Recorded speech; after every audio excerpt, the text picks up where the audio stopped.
High রে টাকা, মানুষে হাসাইতেও পারস, মানুষে কাঁদাইতেও পারস। এই তরে ধরার লাইগা সব কিছু ছাইরা এতিমের মতো পড়ে রইছি।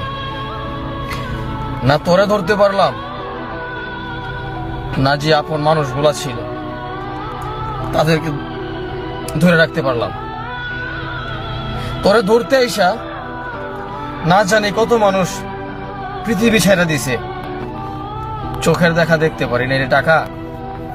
টাকা তুই একটা কাগজ মাত্র, তোর জন্য মানুষ কত কিছু করে, তোরে পাওয়ার জন্য মানুষ কত দূর পর্যন্ত চলে যায়। টাকা তুই একটা জিনিস শিখাই দিছস, দুনিয়াতে বাইচা থাকতে হলে টাকার দরকার। কিন্তু তুই এইটা বলস নাই যে আমারে ধরলে কিন্তু সবকিছু ছাইরা আসতে হবে। এই জিনিসটা টাকা তুই বইলা দিতি সব